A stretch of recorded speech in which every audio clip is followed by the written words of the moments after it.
অবিলম্বে জনগণের ভোগান্তির প্রিপেড মিটার বাতিল করে করতে হবে, ঘরে ঘরে লোডশেডিং বন্ধ করে করতে হবে, দায়িত্বপ্রাপ্ত প্রকৌশলী কর্মকর্তার প্রত্যাহার করে করতে হবে।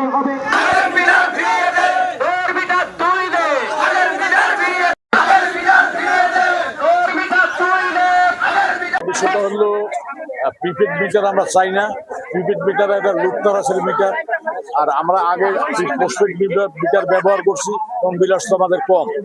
এখন যার প্রিপেড মিটার লাগাইছে তাদের বিলাস এখন 4,000, আগে লাগতো পোস্টপেড মিটার 1500, 2500 টাকা কোথা থেকে আসে। আগের মিটার নিছিলাম, ওই মিটারে খরচ কম। এখন যে মিটার দিছে এই মিটারে প্রচুর ব্যয়। আমরা যদি 1000 টাকা ভরাই, বাড়ি যা পাই 450, 300, 350, তাহলে আমরা কি করব? আমরা খেটে খাওয়া মানুষ, আমরা দিনমজুরি মানুষ, আমরা কি করব? আমাদের এই দাবি সরকারের কাছে থাকলো, সরকার তাড়াতাড়ি আমাদের ব্যবস্থা করবে। এই সরকার তো জনগণের সরকার, জনগণের যদি উপকার না করে করবে কার? আমার বিল যেখানে 12,000, 10,000 হলে আমার পুরো মাসটা পার হয়ে যায়। আর সে মাসে আমার আসতে আছে 19,000, 19,500 টাকা দিয়ে আমার একটা মাস পূরণ হচ্ছে না। মনে করেন আমার একটা ব্যবসা প্রতিষ্ঠানে, সেখানে লেবার আছে, দিন মজুরির লোকজন আছে, আমার সবাইকে মিটাইতে হয়।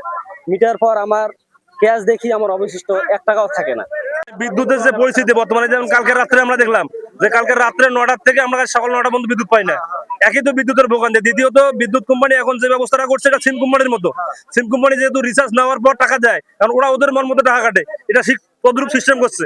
আর এখানে ওরা ব্যবস্থাটা করছে কি, আমরা কত ভরাইলাম কত কি গেলাম সেটা আমাদের এখতিয়ার না, আমাদের টাকা ওদের হাতে।